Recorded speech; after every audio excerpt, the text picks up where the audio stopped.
Dans une vidéo précédente, j'ai partagé avec toi les dernières actus du monde du crowdlending, mais j'ai préféré maintenir le format habituel des 5 minutes pour rendre la chose un peu plus digeste. Maintenant, dans cette vidéo-là, ce que je te propose, c'est de rentrer un petit peu plus dans le détail des plateformes et du marché.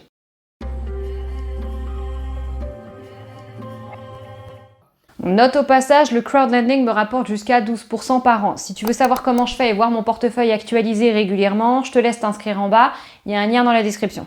Alors commençons par Bondora. Alors il y a pas mal de news au sujet de cette plateforme. Déjà, elle vient de fêter ses 15 ans.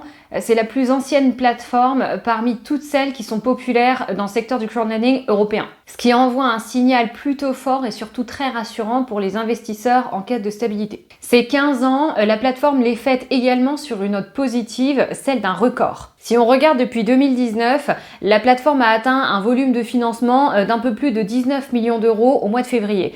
Et ce record-là, il a été battu à nouveau le mois suivant, donc au mois de mars, avec un peu plus de 23 millions d'euros de financement de prêt. Alors, il faut savoir que ce bond, en termes de volume, il est tiré essentiellement par la Finlande, qui au passage représente pas loin des 3/4 du marché de Bondora. Sinon, le marché nouvellement abordé des Pays-Bas représente à peine 1% pour l'instant, donc c'est pas encore ça qui va tirer le portefeuille de Bondora vers le haut. D'ailleurs, en parlant du marché néerlandais de Bondora, la première chose qui saute un peu aux yeux au niveau des premières statistiques qu'on en tire pour l'instant, c'est le taux d'intérêt des prêts. Il est à moins de 10%. Ce qui fait une différence assez énorme quand tu compares avec les 3 autres pays du portefeuille de la plateforme, à savoir l'Espagne, l'Estonie et la Finlande. En l'occurrence, dans ces pays-là, les taux d'intérêt tournent aux alentours de 20%. Alors il y a une explication relativement logique à ça, c'est que les profils de crédit néerlandais chez Bondora, c'est uniquement des profils avec pratiquement les meilleurs scores.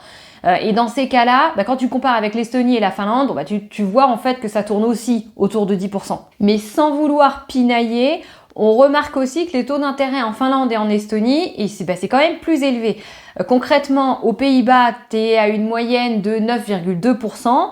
En Finlande, tu es à 9,8% et en Estonie, tu es à 10,6%. Alors ok, les Pays-Bas, c'est l'Europe de l'Ouest et donc là, c'est pas les mêmes tarifs qui sont appliqués comme dans les États baltes ou l'Europe du Sud. Ça amène quand même à se poser la question de la façon dont Bondora compte faire évoluer son marché. Parce qu'on se doute que si c'est les seuls profils qu'on est parti pour retrouver aux Pays-Bas et qu'à côté de ça, les Pays-Bas prennent de plus en plus de place dans le portefeuille de la plateforme, logiquement, le taux d'intérêt global, il est parti pour baisser aussi. Bon, tu me diras, ça fera peut-être baisser également le taux de défaut, donc la trésorerie de la boîte sera moins mise en porte-à-faux, mais enfin, je suis quand même assez curieuse de savoir comment ça va évoluer. La dernière news concernant Bondora, celle-là pas très réjouissante pour le coup, c'est le nombre d'inscriptions en baisse. Là, on peut spéculer un peu sur la raison, Il n'est pas impossible que le tournant que prend la plateforme, c'est pas forcément du goût de tout le monde, surtout depuis l'introduction de son Go and Grow Unlimited, qui est en fait maintenant le seul produit accessible quand tu t'inscris pour la première fois sur la plateforme, et qui te propose une rémunération à seulement 4%.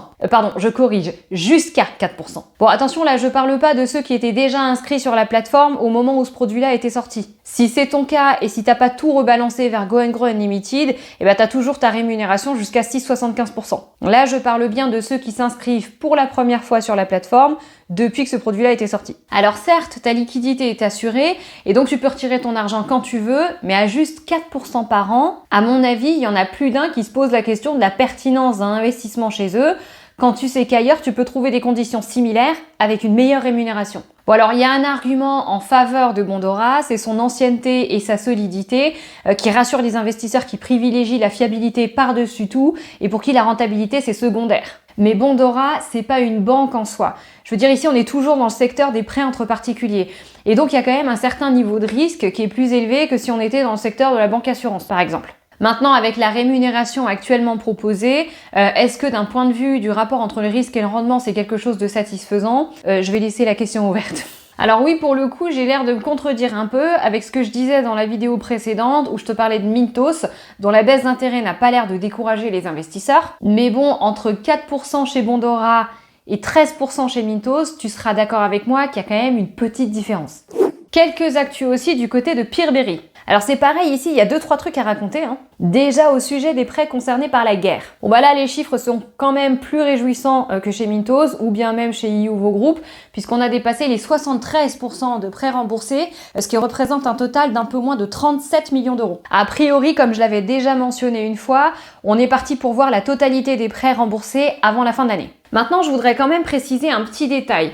Sans remettre en question la qualité de travail de Peerberry, je voudrais quand même dire ici que c'est plus facile en soi pour cette plateforme-là de rembourser les prêts concernés parce que la structure du groupe le permet. En l'occurrence, tous les initiateurs de prêts qui sont représentés sur la plateforme Peerberry appartiennent à la même enseigne.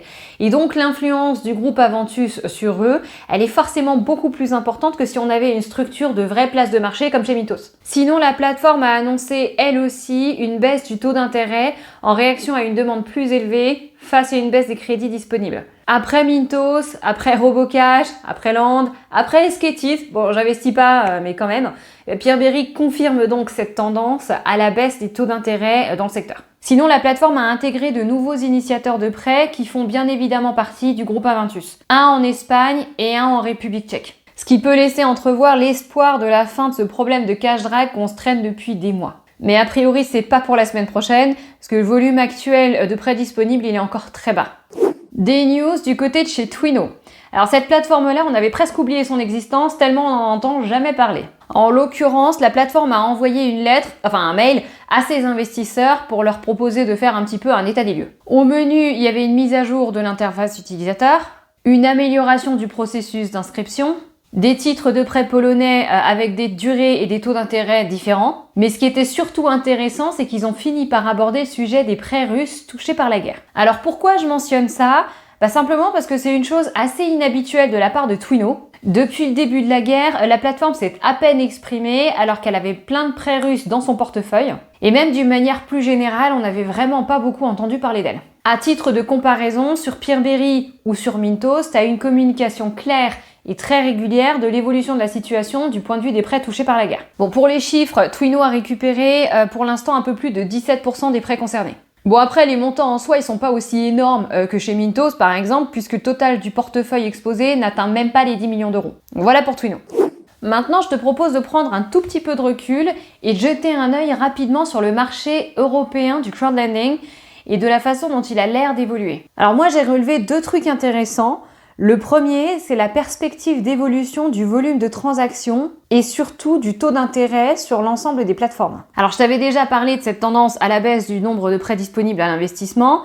Je te confirme que pour le premier trimestre de cette année, la tendance ne s'est pas démentie. Bon, après c'est pas en chute libre, mais a priori c'est pas encore tout à fait stabilisé. Cela dit, on peut supposer que la situation devrait s'améliorer de ce point de vue dans un futur proche. Mintos affirmait assez récemment qu'il y a peu de chances que le taux d'intérêt continue de baisser sur la plateforme et qu'il devrait être parti pour se maintenir au taux actuel. Et puis quand tu regardes l'évolution du volume de transactions en mars par rapport au mois précédent et sur 12 mois glissants, tu te rends compte qu'a priori la plupart des plateformes, surtout les plus grosses, ont repris une tendance à la hausse. Donc ça, c'est un signe très encourageant. Alors c'est probablement dû entre autres au fait que dans la situation économique actuelle, les emprunteurs se retrouvent de plus en plus face à des institutions bancaires frileuses, ce qui leur offre des opportunités de financement plus importantes, aux acteurs du crowdlending, je veux dire. Maintenant, pour espérer une stabilisation du taux d'intérêt moyen dans ce secteur, on a tout intérêt à voir ce volume de transactions continuer d'évoluer dans la bonne direction. L'autre info que j'ai trouvée assez intéressante, c'est l'évolution de Mintos par rapport à ses concurrents.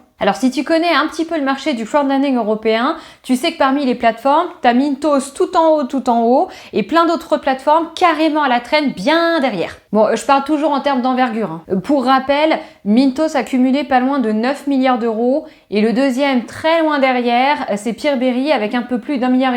Mais ça, c'est le volume historique cumulé. Et au fil du temps, il semble que cet écart se réduit de plus en plus, surtout quand tu regardes depuis le début de l'année dernière. Là où je veux en venir, c'est qu'on peut s'attendre à une transformation du marché dans les mois ou les années à venir, en tout cas de ce point de vue-là, et on pourrait se retrouver sur un marché où Mintos ne deviendrait plus forcément la première référence pour investir en crowdlending. Bon, j'avais envie de partager ça avec toi. Voilà, on a fait le tour. Alors pour chacune de ces plateformes, j'ai fait une analyse complète.